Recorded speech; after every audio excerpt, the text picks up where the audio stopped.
Comment vivre en Belgique avec des températures qui avoisinent ou dépassent les 40 degrés? Cette question, elle pourrait être anecdotique, comme une vague de chaleur qui traverse le pays. En réalité, c'est une question cruciale, car ces épisodes de forte chaleur sont amenés à se répéter et même à s'amplifier dans les années à venir.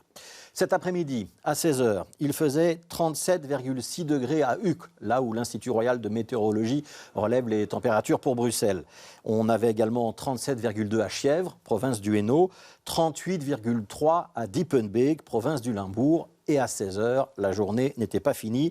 Ces températures prises de manière isolée, elles pourraient relever du point de détail.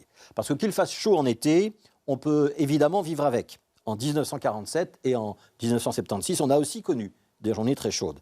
Mais ce qui est extrêmement troublant, c'est la répétition de ces épisodes de forte chaleur. Le journal Le Soir publiait ce matin un graphique édifiant. Depuis 1994, nous sommes tous les étés au-dessus de la valeur de référence. La valeur de référence, c'est la moyenne des températures calculées sur 30 ans entre 1960 et 1990. Donc l'élévation des températures, c'est bien une réalité en Belgique aussi, et pire, elle s'accélère, elle s'amplifie.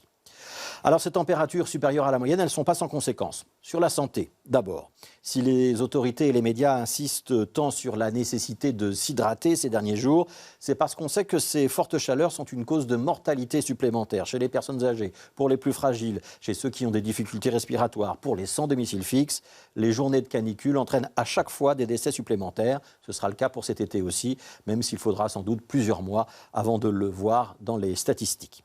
Autre conséquence, pour la faune et la flore, il suffit de regarder vos animaux de compagnie ou les fleurs sur votre balcon pour comprendre l'étendue des dégâts. Face à la chaleur, il faut de l'eau, beaucoup d'eau. Ça va affecter par exemple le rendement de notre agriculture. Et dans les villes, nous avons tous dû nous adapter plus ou moins aujourd'hui, chercher de l'ombre, de l'eau, aménager nos horaires, différer des activités qui demandaient trop d'énergie. Même chose pour les entreprises et l'activité économique. À Bruxelles, cet après-midi, il a fallu interrompre la circulation des trams au niveau du pont Van Praat pour cause de dilatation des caténaires. Des trains ont été annulés à la SNCB, des commerçants ont préféré ne pas ouvrir, etc., etc. On se rend bien compte de toutes ces complications que la chaleur entraîne. C'est économiquement supportable pour un jour ou deux. Ça ne sera pas sans conséquence si ça doit se répéter beaucoup plus souvent. Et le problème, c'est que ça va se répéter.